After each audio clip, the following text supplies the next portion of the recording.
Esta es la noche en el continente americano. Cuando amanece en Europa y cae la tarde en Asia. Así cae la noche en el continente americano y transcurre la mañana y la tarde en el resto del mundo. La noche, bajo la dirección de Claudia Gurizati. En el programa La Noche están los protagonistas de la noticia. En entrevista con el subdirector de noticias RCN, José Manuel Acevedo, el mandatario colombiano habla de los resultados que deja su visita a los Estados Unidos y el encuentro que sostuvo con el presidente Donald Trump. La relación que nosotros tenemos con los Estados Unidos no es una relación de amenazas. Nosotros tenemos una lucha compartida y una corresponsabilidad. El papel de Colombia frente a la dictadura venezolana. A mí, ¿sabe qué me frustra? Cuando yo veo gente que mira lo que está pasando en Venezuela y lo mira con los ojos de estar viendo un suceso trivial. Lo que hay en Venezuela es una crisis humanitaria, es una dictadura atroz, además una narcodictadura. Responde a los cuestionamientos que fueron hechos contra su gobierno en el último informe de la Oficina de la Alta Comisionada de la ONU para los Derechos Humanos. Con la organización tenemos una gran relación, pero frente a este reporte es nuestro deber, como lo haremos en las instancias que correspondan en el Consejo de Derechos Humanos, levantar nuestra voz. El estado de la economía en Colombia. A mí me da una risa cuando yo a veces escucho personas que salen con comentarios, primero que a veces son hasta mezquinos. Es que la economía colombiana creció al 1.4 en el 2017. En un año se duplicó al 2.8. En menos de 2 años de gobierno ya superó el 3%. Eso no es por encima de 3 o 4 países de la región. Es por encima del crecimiento mundial.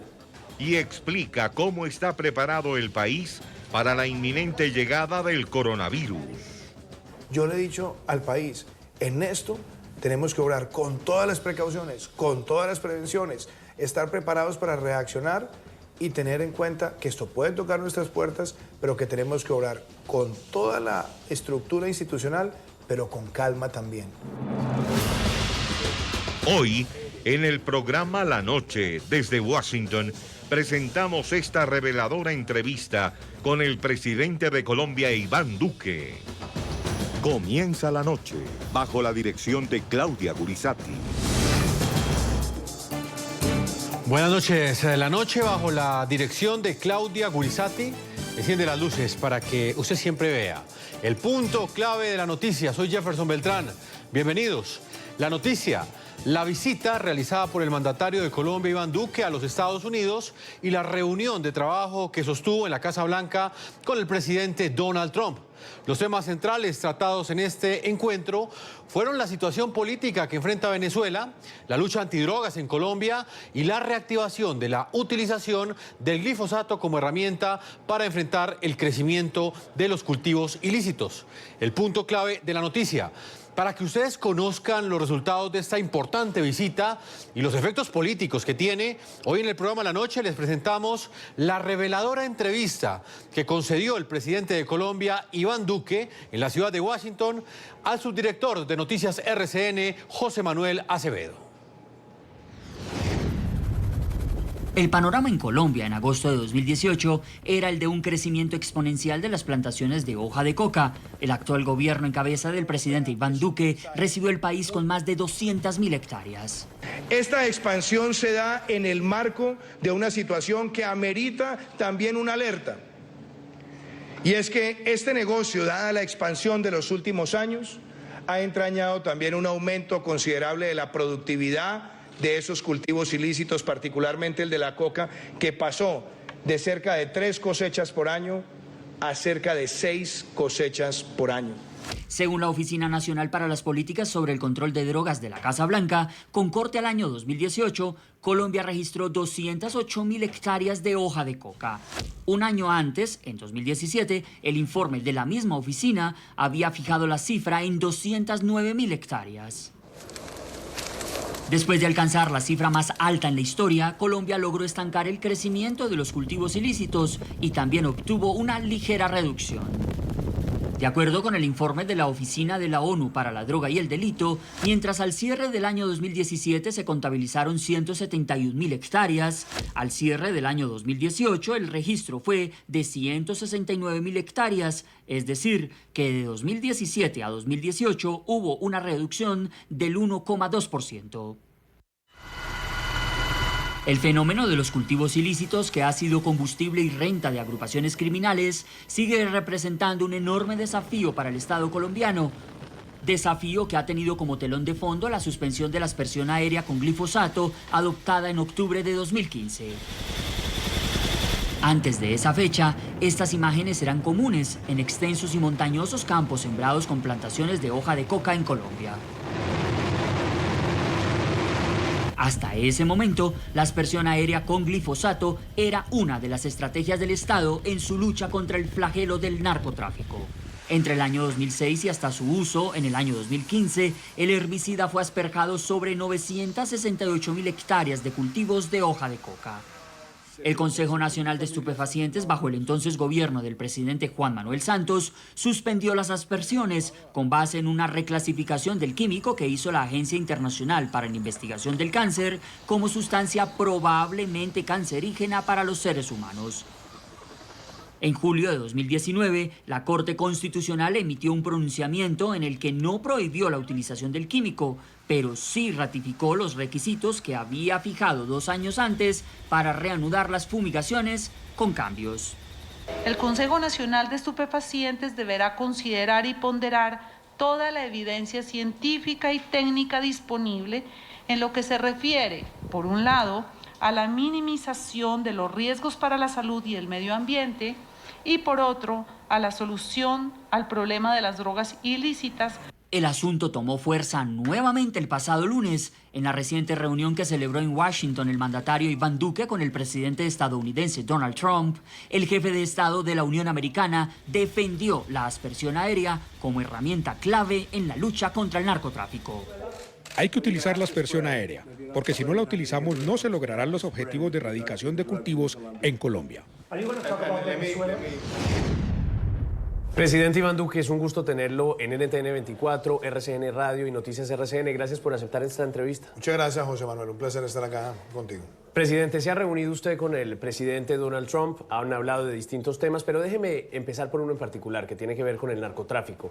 El presidente Donald Trump en sus declaraciones insistió en que sin aspersión, y está refiriéndose obviamente a la aspersión aérea, no hay lucha real contra el narcotráfico. ¿Vuelve la aspersión con glifosato por la vía aérea a Colombia? Y si es así, ¿cuándo, presidente? Primero, hablemos las cosas con mucha claridad. Esto no es un tema de hoy, esto no es un tema de la reunión de hoy. Yo lo dije muchas veces durante la campaña presidencial y siempre le dije a los colombianos que desde el momento en el que se paró la aspersión, lo que nosotros vimos fue un crecimiento exponencial de los cultivos ilícitos. Nosotros vimos cómo prácticamente entre el año 2014 y el año 2018 se pasó de menos de 60.000 hectáreas a más de 200.000 hectáreas. Y nosotros lanzamos una política de Estado que se llama Ruta Futuro, que habla de la combinación de todas las herramientas. Erradicación, sustitución, desarrollo alternativo y también aspersión con precisión. Sí. Yo fui a la Corte Constitucional a defender no el glifosato, a defender la lucha contra el narcotráfico. Y dije que necesitábamos también tener esa herramienta. La Corte se pronunció y estableció cuáles deben ser los protocolos y estamos avanzando de manera acelerada para, conforme a esos protocolos, tener también la herramienta de la aspersión con precisión. ¿Por qué? Porque para Colombia, para la seguridad de nuestro país, para enfrentar a esos carteles que están asesinando líderes sociales y que están amenazando regiones, necesitamos esa medida. Así que mi compromiso frente a eso es total. Presidente, dice de manera acelerada y estamos hablando en ese sentido de días, de semanas, de meses. A ver, José Manuel, cuando yo digo de manera acelerada es lo más pronto posible. Sí. ¿Con qué? Cumpliendo con todos los elementos que ha solicitado la Corte Constitucional. Sí, se lo pregunto porque cuando uno habla con algunas fuentes del Departamento de Estado le dicen si antes de terminar este primer semestre del año 2020 no está aprobada y en práctica la aspersión aérea, seguramente se puede pensar en la desertificación. ¿Esa no es una amenaza que le preocupe? José Manuel, la relación que nosotros tenemos con los Estados Unidos no es una relación de amenazas. Nosotros tenemos una lucha compartida. y una corresponsabilidad. Nosotros hemos sido una nación productora y también consumidora. Sí. Estados Unidos es una nación que ha tenido también problemas de consumo. Nosotros estamos trabajando unidos. La razón por la cual yo enfrento este problema no es para complacer a nadie, no es por solicitud de nadie, es porque es nuestro deber como nación y tenemos un aliado en ese propósito que es los Estados Unidos. Sí. Ellos saben. Pero es ellos un aliado, presidente, que le está pidiendo prontitud en la aplicación de la medida. Es que el que está pidiendo primero prontitud soy yo. Sí. Por eso quiero precisarlo. ¿Estamos hablando de semanas o de meses? Por eso. Cuando nosotros empezamos el gobierno, usted recordará, yo fui hasta la Corte Constitucional y presenté el caso. Nosotros estamos en este momento acelerando ese proceso, cumpliendo con todos los trámites y con todos los plazos que requiere lo que ha solicitado la Corte Constitucional. Sí. ¿Cuándo esperamos que sea eso? Lo más pronto posible. Si usted me pregunta, yo creo que deben ser pocos meses. Pero tiene que ser una construcción que haga parte de esta política integral. Porque, entre otras cosas, también le digo una cosa. Cuando nosotros empezamos el gobierno había 23 grupos manuales de erradicación. Colombia había llegado a tener más de 100. Hoy tenemos 150 y vamos a subir hacia los 200. El año 2019 fue el año de más erradicación manual desde que Colombia enfrenta este problema, pero además tuvimos récords en términos de interdicciones y en términos de incautaciones. Y eso también es muy importante porque se reconoce el esfuerzo que está haciendo Colombia. ¿Sabe cuánto vale la droga que incautamos el año pasado? Cerca de 13.000 millones de dólares. ¿Y sabe cuánto significa en términos de toneladas? Capturamos o incautamos más de 346 toneladas, que si usted la lleva a dosis, son cerca de 1.000 millones de dosis que si no estarían en las calles. Colombia hoy representa más del 40% de las drogas que se incautan en todo el hemisferio occidental. Eso muestra el esfuerzo que hace nuestro país. Claro, y nosotros no vamos a dejar de cumplir ese propósito que tenemos. Presidente, un poco para redondear, la desertificación después de esta conversación con Trump no es un asunto que le preocupe. Pues es que yo le digo una cosa, una relación entre dos países que son aliados y que han sido aliados históricos y que además hay un claro compromiso, no se puede basar en si hay o no hay desertificación. Yo se lo digo de una forma muy clara. No hubo desertificación cuando crecieron exponencialmente los cultivos. Va a hablarse de desertificación cuando este gobierno está no solamente parando por primera vez en 7 años la expansión de esos cultivos, sino que adicionalmente está incautando más, está aumentando la erradicación manual y además... ¿Y eso se lo reconoce el presidente Trump? Y además, creo que públicamente usted se ha dado cuenta cuáles han sido los pronunciamientos del gobierno de los Estados Unidos. La preocupación que tenemos todos, José Manuel, no es Estados Unidos, soy yo mismo. Y lo dije desde el momento en que asumí la presidencia, es que nosotros debemos darnos cuenta que la principal amenaza a la seguridad de Colombia es el narcotráfico. Y eso implica que nosotros paremos ese crecimiento y tengamos una rápida reducción. Y esa rápida reducción requiere implementar todos los mecanismos, incluyendo la aspersión con precisión. Una sorpresa marcó el tercer discurso del Estado de la Unión del presidente de Estados Unidos, Donald Trump. Está aquí esta noche. Es un hombre muy valiente que lleva consigo las esperanzas, los sueños y las aspiraciones de todos los venezolanos. Uniéndose a nosotros, en el palco está el verdadero y legítimo presidente de Venezuela, Juan Guaidó. Señor presidente, por favor lleve este mensaje de regreso a su país.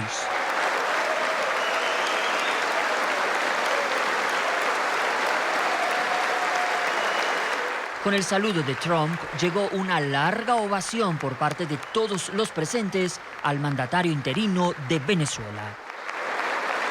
Gracias, señor presidente. Gran honor. Muchas gracias. El momento quedó registrado para la historia. La presencia de Juan Guaidó unió al unísono en aplausos y de pie a congresistas demócratas y republicanos. En el efusivo acto, el mandatario estadounidense envió un nuevo mensaje a los venezolanos. Por favor, lleve este mensaje de vuelta. Todos los estadounidenses estamos unidos con el pueblo venezolano en su justa lucha por la libertad. Muchas gracias, señor presidente. La ovación a Guaidó continuó.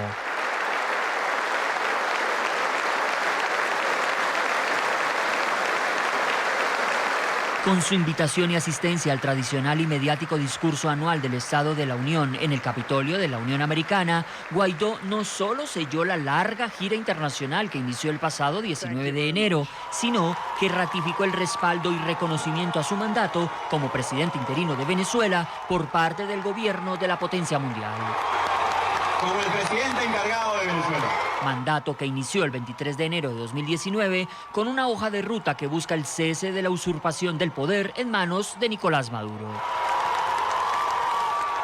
Juan Guaidó. La histórica escena en el discurso del Estado de la Unión, con presencia de Guaidó y el espaldarazo de Trump, que no escatimó en señalamientos a la dictadura venezolana, generó, como era de esperarse, gran molestia en el régimen chavista.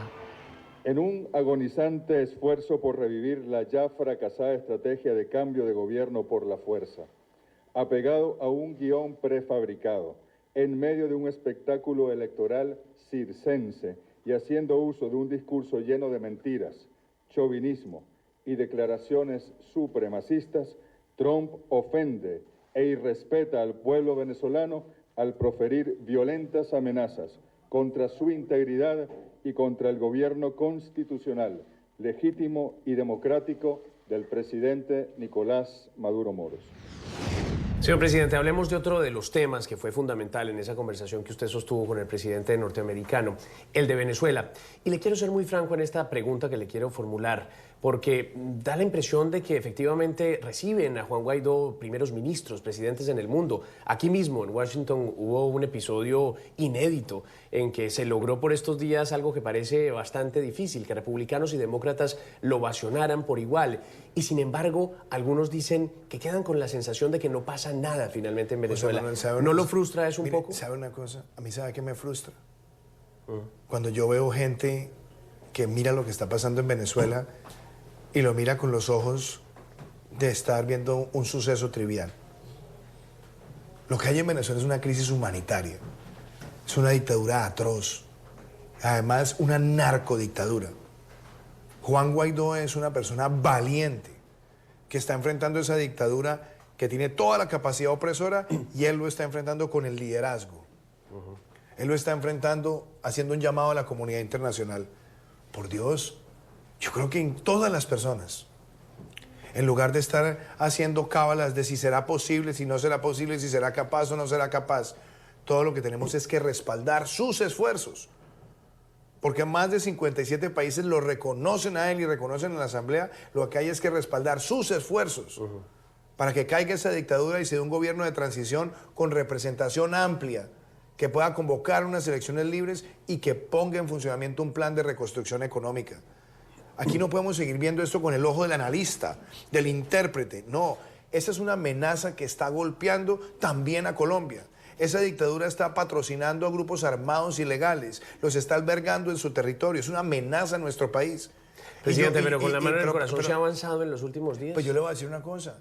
¿Cómo no se va a haber avanzado? ¿Dónde estábamos antes de que se dieran los pasos del cerco diplomático? Yo llegué a la presidencia en agosto del 2018. El gobierno anterior en Colombia había desconocido los resultados de las elecciones. De entrada nosotros dijimos que lo que hay allá es una dictadura. En enero del 2019 se reconoció en la Asamblea, reconocida como el principal órgano democrático de Venezuela, la decisión de elegir a un presidente interino. Y lo hemos hecho validando esa decisión soberana de la Asamblea que reconocemos como ese órgano legítimo en la democracia. 57 países lo han reconocido. La representación en el BID, la representación en la OEA, las sanciones, el solo hecho de aislar en el debate internacional muchas de las agendas de esa dictadura es un triunfo. Ahora, ¿qué es lo que se necesita? Seguir fortaleciendo la coalición, seguir fortaleciendo las sanciones al dictador y su entorno. Sí, y en ese sentido Trump le dijo algo, ¿está dispuesto Estados Unidos a hacer más de lo que hasta ahora? Estados Unidos ha tenido una posición muy clara y ha sido la de respaldar esa transición hacia la democracia. La ha venido haciendo en los foros multilaterales como la OEA y la ha venido haciendo también en sus acciones. Y por supuesto, ellos están contemplando siempre más sanciones frente a la dictadura y su entorno cercano, pero también un claro compromiso en que la presión tiene que ser tal de la comunidad internacional que se unifique entre todos los que respaldamos esa democracia, ese retorno a la democracia, que haya una unificación en elecciones libres y un gobierno de transición con representación alta, con representación amplia, y que permita además la reconstrucción económica. Todos esos esfuerzos no pueden cesar. Es una labor que se logra todos los días. Una dictadura tan brutal como la que hay en Venezuela requiere ese gran consenso de la comunidad internacional, y quienes creemos en la democracia no vamos a dejar de trabajar para consolidarla. Presidente, y sin embargo pareciera que en esa batalla por la democratización o redemocratización de Venezuela se hubiera perdido un aliado importante en Europa, España. Cambió de tono el presidente Pedro Sánchez, ya ni siquiera llama a Juan Guaidó el presidente encargado, sino el líder de la oposición. ¿Qué piensa de la nueva posición de España? Mire, yo no voy a entrar en debates de la política interna de España. Yo lo que creo es que la tragedia más grande humanitaria que estamos viendo en el mundo hoy es producto de esa dictadura en Venezuela. Hay más de 5 millones de personas que han salido de ese país. Nosotros tenemos 1.700.000 hermanos y hermanas venezolanas en Colombia, casi un poco más del 3% de la población colombiana. Lo mismo está pasando en Ecuador, cerca del 3% del equivalente de su población en inmigrantes, lo mismo en Perú, lo mismo en Chile. Esto sigue creciendo todos los días. Nadie, absolutamente nadie puede ser ni indolente, ni puede mirar al otro lado frente a un fenómeno de esa naturaleza. Claro, pero ¿lo decepciona esto de España? En la Unión Europea en este momento se está dando un gran debate. Si usted se da cuenta, muchos países de la Unión Europea han reconocido al presidente Guaidó. Y yo lo que creo es que debe haber una unificación en un mensaje por parte de los países de la Unión Europea y los países del hemisferio occidental, y es que rápidamente se logre esa transición con elecciones libres y un gobierno de transición con representación amplia.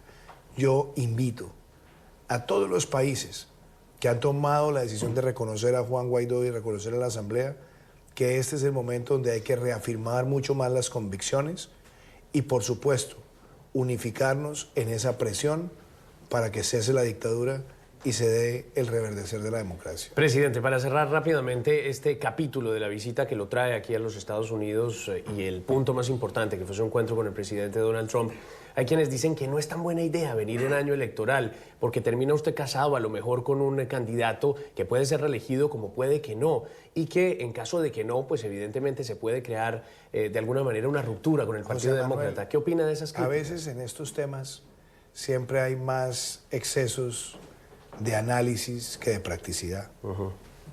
Había personas que decían que yo venía a perder el tiempo, que yo no me iba a reunir con el presidente de los Estados Unidos, que yo no iba a tener reuniones trascendentales. Mire lo que ha sido en un día. Nosotros participamos esta mañana primero en uno de los foros más importantes, que es el foro de AIPAC, donde estaban los principales líderes de los dos partidos, hablando también de una agenda que hay frente a Israel. Y Colombia tiene también mucho que mostrar ahí. Este año vamos a implementar el Tratado de Libre Comercio. Estamos aumentando también flujos de inversión. Después tuvimos la reunión con el presidente Trump. No solamente hablamos de Venezuela y hablamos de narcotráfico, hablamos de una relación bilateral de inversión, de comercio, que tiene que ser cada vez más fuerte y más vigorosa. Después nos reunimos con más de 40 presidentes de empresas que quieren invertir en Colombia o que están invirtiendo en Colombia o que quieren ampliar sus plantas en Colombia. Después estuvimos en el Banco Interamericano de Desarrollo firmando un crédito muy importante para respaldar nuestra agenda de aumentar exportaciones. Y después estuvimos reunidos con ese centro administrativo para la cultura que tiene los Estados Unidos, que también quiere desarrollar proyectos con Colombia. Y hay una cosa que es importante: la relación de Colombia con los Estados Unidos ha sido bipartidista. Y así como hoy estoy trabajando con el presidente Trump, otros presidentes de Colombia trabajaron con el presidente Clinton o con el presidente Obama, y otros también lo hicieron con el presidente Bush. Ese enfoque bipartidista se mantiene, y mientras nosotros tengamos una agenda vigorosa, la seguiremos teniendo por el bien de nuestro país.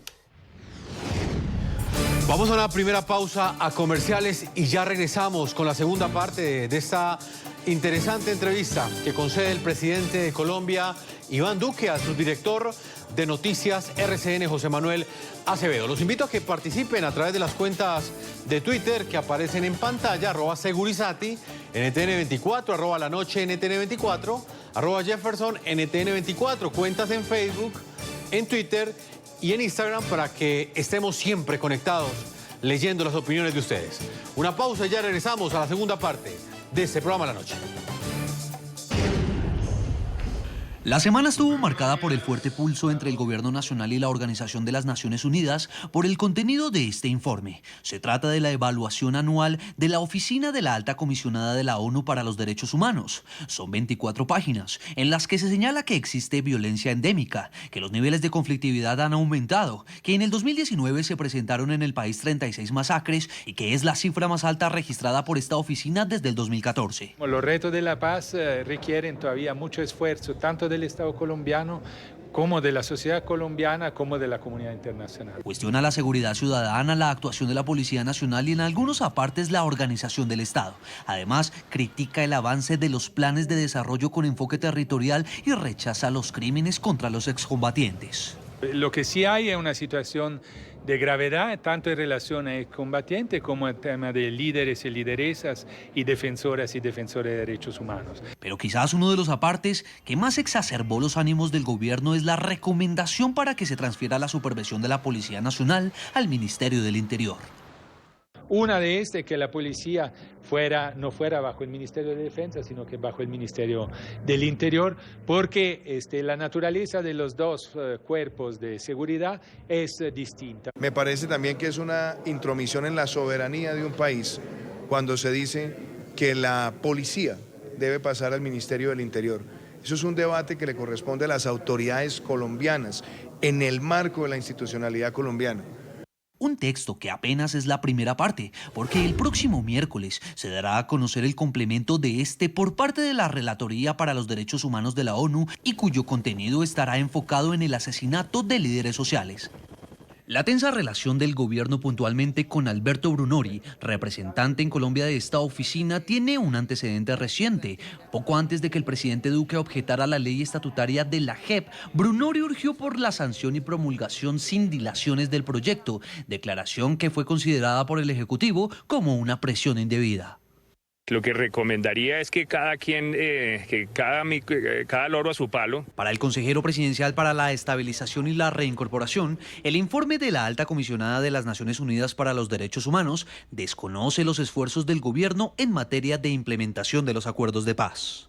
Sería bueno que él pudiera seguir haciendo su trabajo y que si Brunori cree que puede apoyarlo en algo, pues se ilustre antes de opinar. Archila aseguró que esta oficina contradice los diferentes reportes de otras agencias de las Naciones Unidas frente a los derechos humanos en el país y cuestiona la metodología de elaboración del informe. Creo que lo hace ignorando la evidencia de los avances tan sustanciales que hemos tenido y además sorprendentemente contradice lo que dice ONU Mujeres, lo que dice el PNUD, lo que dice UNICEF con quien estamos trabajando en los temas de los niños y peor de eso, pues contradice a la agencia especializada de las mismas Naciones Unidas. Desde el gobierno invitaron a los representantes de esta oficina a continuar con su misión, pero con estudios más técnicos, visitando terreno y accediendo a los registros. El señor Brunori, sin haber hablado conmigo, sin haberme pedido cifras, sin haber consultado ninguna de la documentación que tenemos, dice que no ha habido avances. Archila aseguró que el gobierno tiene una posición respetuosa frente a la ONU y a los programas que adelantan el país. Muy bien, presidente, otro de los temas de coyuntura tiene que ver con ese informe muy polémico de la Oficina de los Derechos Humanos de la ONU en Colombia, que usted ha llamado que es de una intromisión inaceptable. Presidente, ¿usted cree que ese informe fue discutido con la Oficina Central de Nueva York, que Michelle Bachelet avala ese informe presentado en Colombia? Vea, José Manuel, les agrego la pregunta. ¿Qué dije yo que era una intromisión? Yo no dije que todo el reporte era una intromisión. Esas oficinas tienen un mandato. Esas oficinas no hacen lo que se les dé la gana. Ellos acuerdan con los países un mandato. ¿Un mandato qué quiere decir? Ustedes van a trabajar en estos temas. Sí. Y van a trabajar con independencia. Y ustedes darán sus opiniones y la nación las contestará. Porque ese es el ejercicio compartido y establecido. Yo lo que dije que es una intromisión es que en ese reporte digan que la policía tiene que pasar al Ministerio del Interior. ¿Eso en qué mandato está? Eso, primero, es arquitectura institucional de Colombia y pasaron por encima de eso. Lo segundo que dije, este reporte dice que no se ha hecho nada en los PEDET y resulta que la oficina que sí tiene el mandato para evaluar la implementación de la política con paz con legalidad, que es la misión de verificación, ha presentado varios reportes al Consejo de Seguridad de Naciones Unidas mostrando todos los avances de los PEDET. Cuando empezó nuestro gobierno había 2, hoy hay 16. Y el reporte dice que los PEDET se hicieron en el 2018. No, señor, no todos se hicieron en el 2018. Y nuestro gobierno, por el contrario, avanzó con 14 de 16 PEDET. Nosotros hemos hecho más de 700 obras PEDET en 18 meses que las 150 que se hicieron en los 20 meses anteriores. Nada de eso se destaca. También nada se destaca con el suficiente énfasis de haber lanzado el plan de acción oportuna para enfrentar los asesinatos de líderes sociales, claro, de las reducciones que se han presentado, y al mismo tiempo nada se dice de los CERREMI y de los CIPRAT que se vienen adelantando en el territorio. Y es nuestro derecho pronunciarnos cuando hay esas posiciones que pueden ser o sesgadas o desacertadas ante la luz de la evidencia. Ahora, pero usted ha tenido ocasión de hablar con Michelle Bachelet, de expresar, digamos, esa molestia. Yo quisiera que usted esa pregunta se la haga a las personas de la organización. Las Naciones Unidas tiene una representante residente para todo el sistema. Pregúntenle a la doctora Falleta si ella conocía ese reporte anticipadamente. Su percepción es que no. Pues le voy a decir cómo pueden haberlo consultado si lo que se dice es contrario a lo que está haciendo la organización. ¿Cómo pueden decir que los PEDET no están funcionando cuando la que tiene el mandato, que es la misión de verificación, acaba de ir a Naciones Unidas a mostrar los avances en los PEDET? Y mucho más cuando nos ha acompañado al trabajo en el territorio. Entonces me parece que esas son cosas que es bueno que se discutan. Y yo se lo digo con autoridad moral, porque yo trabajé en Naciones Unidas. Yo trabajé haciendo también reportes en las Naciones Unidas, sí, y reportes altamente sensibles. Y uno tiene que estar siempre soportado en la evidencia. Uno no está ahí para emitir opiniones personales ni pareceres personales. Y por eso los mandatos es lo que acota el trabajo. Presidente, y por eso no se puede hablar de la organización. Nosotros no estamos en una pelea con la organización. Si usted se da cuenta, Naciones Unidas vino a Colombia a lanzar el informe de desarrollo humano. Vamos a trabajar en el Día del Medio Ambiente. Estamos haciendo un trabajo maravilloso con la UNICEF, que nos acompaña en los temas de nutrición. Y todo eso es la ONU, claro. Entonces yo creo que con la organización tenemos una gran relación, pero frente a este reporte es nuestro deber, como lo haremos en las instancias que correspondan en el Consejo de Derechos Humanos, levantar nuestra voz y hacer las precisiones que se requieren. Presidente, si no se corrige ese que para ustedes es un exceso en el mandato, ¿ustedes pensarían desde el gobierno en reevaluar ese mandato? José Manuel, de nuevo le digo, cuando se presentan estas cosas, siempre existen voces que tratan de llevar las discusiones al extremo. A nosotros nos parece que la presencia de una oficina del Alto Comisionado para los Derechos Humanos que cumpla con su mandato es bienvenida. Bueno, una de esas voces es de su propio partido, sí, ¿no? Señor, el senador Ernesto Macías. Y estamos en una democracia. No está de acuerdo con él. Y estamos esto. Estamos en una democracia y la gente puede opinar. Pero déjeme, yo le concluyo lo que le estoy diciendo. Cuando esas oficinas cumplen con sus mandatos, pues uno sabe que están trabajando bajo los elementos acordados entre el Estado y la oficina, por eso se acuerda. Y cuando usted ve que se exceden esos mandatos, es nuestro deber levantar nuestra voz de protesta, porque eso fue algo concertado. Y si se excede el mandato, pues nosotros podemos también decir cuáles son nuestras opiniones. Muy bien. Y frente al tema de la permanencia, vuelvo y le digo, la oficina tiene que hacer una revisión clara de si el reporte cumple o no el mandato. Cuando se excede el mandato, nosotros siempre elevaremos nuestra voz. Y cuando tengamos discrepancias, también lo haremos, como lo hemos hecho siempre respetuosamente.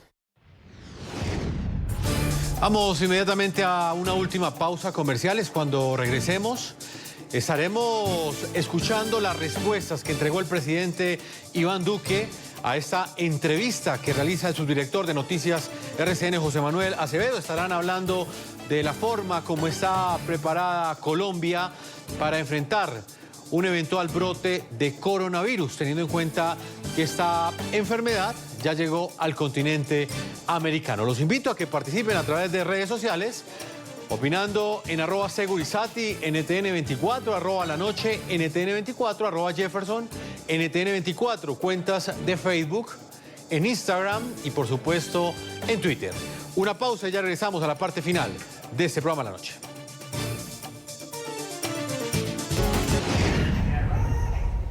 A menos de una semana de elevarse el riesgo de coronavirus en Colombia, vuelven las autoridades a tomar la decisión de aumentar la alerta, esta vez de moderada a alta. Teniendo en cuenta la evolución que ha tenido la epidemia en el mundo y en la región, se ha tomado la decisión de incrementar el riesgo de moderado a alto.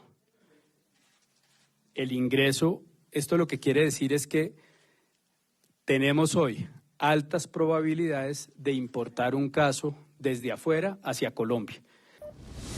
La decisión obedece primero a la elevación de la alerta a nivel internacional. Segundo, de que en algunos países a donde ha llegado la enfermedad no es solo por casos importados, sino por el contagio de persona a persona. Y tercero, porque algunos de esos países tienen vuelos directos a Colombia. Este incremento nos permite principalmente seguir preparándonos para el momento en que tengamos un caso. Se fortalecen así los controles migratorios por tierra.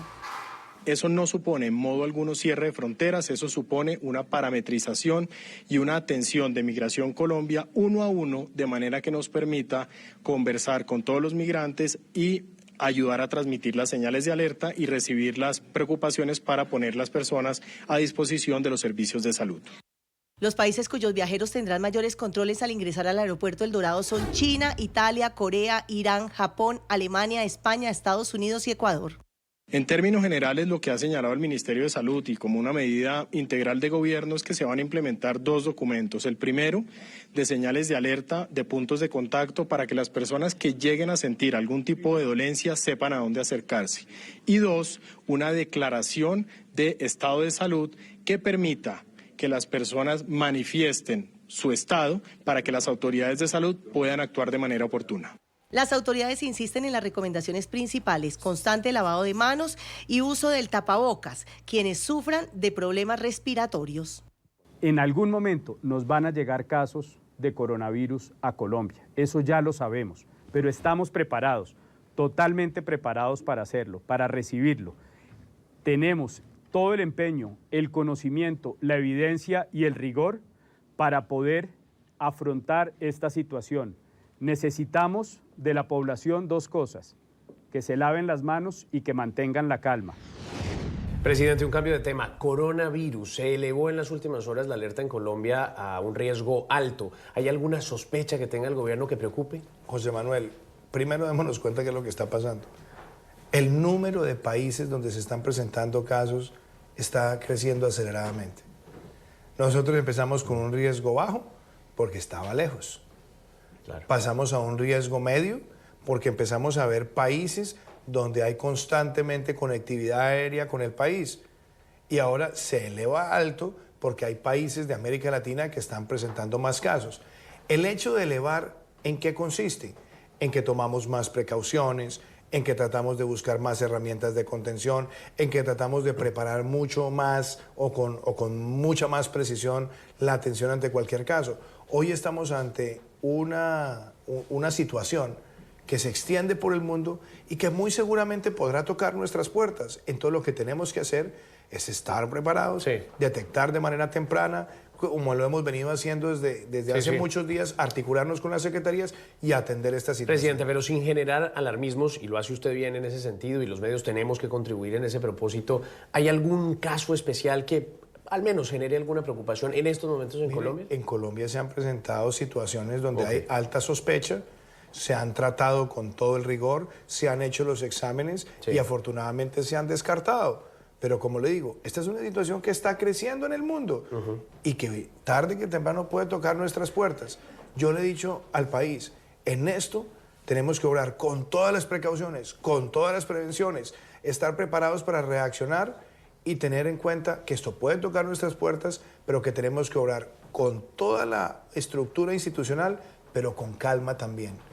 Porque en esto, cuando fluye información que es desordenada, que se deja llevar por el pánico, estamos viendo las repercusiones que está teniendo en otros países.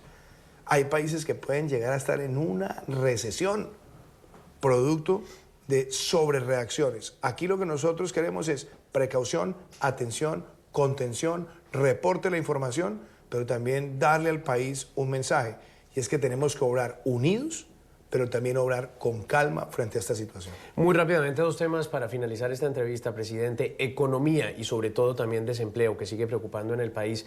Hay quienes dicen, está bien que nos comparemos y que estemos creciendo más que países del vecindario, pero que todavía puede ser mediocre ese crecimiento. Mire, José ¿Qué responde usted? A mí me da una risa cuando yo a veces escucho personas que salen con comentarios, primero que a veces son hasta mezquinos.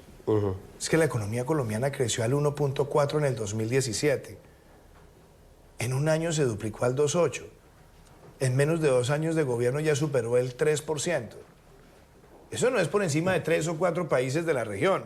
Es por encima del crecimiento mundial. Es por encima del crecimiento de los países de la OCDE. Y es por encima del crecimiento de los países de la región. Entonces, frente a la situación internacional, no es un crecimiento mediocre. Que si yo estoy contento con 3.3, pues claro que no. Yo quiero ver esta economía creciendo mucho más. Pero en medio de las disputas comerciales, en medio de crecimientos lánguidos en principales potencias del mundo y viendo a las principales economías de América Latina no superar el 1, el 1.5, lo que nosotros estamos viviendo realmente muestra la resiliencia de nuestra economía, pero además con otros elementos. La inversión extranjera directa cerró el año 2019 siendo la más alta en 5 años. Es decir, logramos una inversión extranjera directa que superó en el 25% de su crecimiento. Pero además otra cosa, logramos un aumento del recaudo, una reducción del déficit, mejor año en las exportaciones agrícolas, mejor año en las exportaciones de servicios, un año extraordinario en términos del consumo adentro del país. Entonces yo creo que estas cosas también tenemos que mirarlas siempre con un lente optimista y darnos cuenta que las cosas en la economía están mejorando aceleradamente, pero nuestro deber es que sea cada vez mejor. Y en el tema de empleo, pues claro que es el reto más grande. El mercado laboral se venía deteriorando desde el segundo semestre del 2015. Eso no es nuevo, pero ¿está sirviendo lo que está haciendo el gobierno? Pero ese sentido? Yo veo 2 señales positivas. ¿Cuál? Este mes de enero, cuando se hicieron los cálculos del DANE, muestra que es el mes de enero con menos desempleo en las principales ciudades en casi 5 años. ¿Dónde está el reto grande? En las zonas rurales. ¿Qué le he dicho yo al equipo de gobierno? Hay que acelerar la contratación de las vías terciarias, hay que acelerar la ejecución de los proyectos de regalías, hay que acelerar los decretos para movilizar la inversión que tenemos en zonas rurales con 0 impuesto de renta por 10 años, generando un mínimo de empleos y un mínimo de inversión. Y por supuesto, hacer el trabajo microeconómico con los sectores, a ver cómo podemos acelerar en las zonas rurales esa contratación para la producción agrícola. Pero 2 mensajes que creo importantes. Antes estaba la tasa de desempleo casi 1 punto por encima. Cuando usted la ve agregada, 0.2, es decir, va bajando. Pero en las principales ciudades estoy viendo una recuperación. Nuestro reto, acelerar esa contratación en las zonas rurales. Presidente, y la última, ¿por qué si cada vez que nos vemos o nos encontramos para una entrevista como esta, usted describe todos los logros y en efecto se han logrado cosas importantes en este gobierno, sin embargo le va tan mal en las encuestas? Mire, José Manuel, cuando yo era candidato me fue mal en las encuestas mucho tiempo y gané las elecciones con la más alta votación. En el único lugar donde la palabra éxito está antes que trabajo es en el diccionario. Yo trabajo todos los días, intensamente. Y yo me voy midiendo cómo le voy respondiendo al país. Y frente a las encuestas hay de todo tipo. Lo que pasa es que a algunos les gusta publicar mucho más las malas. Vaina que la semana pasada salió una encuesta telefónica en 5 ciudades y es la que a muchos les ha gustado replicar, pero no replicaron la que era más profunda en más lugares del país que tenía el 42%. Por eso yo no me detengo a mirar encuestas, porque yo no gobierno para las encuestas. Yo gobierno es para sacar adelante el plan de gobierno. Pero de alguna manera cree esa tesis de que le va mal en las ciudades capitales como Bogotá, Cali y Medellín, y mejor en las ciudades más de la Colombia más profunda. En la campaña presidencial fue igual. Mi campaña tuvo una mayor votación en la periferia. Yo, de hecho, en muchas ciudades capitales no gané. Y eso no me aleja a mí de las ciudades capitales, pero estamos trabajando por ellas. En Bogotá estamos sacando adelante el proyecto del metro, estamos sacando el proyecto del Regiotran, estamos acompañando también los programas de los senderos ambientales, en Medellín estamos apoyando el tranvía de la 80, en Ibagué estamos impulsando el sistema de transporte masivo. Es decir, cuando usted empieza a ver, el trabajo nuestro es intenso. Por eso le digo, yo no me puedo detener en gobernar para las encuestas. Yo gobierno para cumplir un plan de gobierno y todos los días, con el más grande amor por mi país, porque yo espero que ese 7 de agosto del 2022, cuando yo salga a la mera condición de ciudadano, ese día voy a entregar mi plan de gobierno con todas las cosas que se lograron y espero que sea el 100% de ese plan de gobierno. Presidente Iván Duque, muchas gracias por atender esta entrevista para NTN 24, RCN Radio y Noticias RCN. Muchísimas gracias, José Manuel. Placer. Ahí escuchaban ustedes la entrevista de José Manuel Acevedo con el presidente de Colombia, Iván Duque. A todos ustedes, nuestros televidentes, muchas gracias por habernos acompañado y recuerden, la noche seguirá encendiendo las luces para que usted siempre vea el punto clave de la noticia. Buenas noches.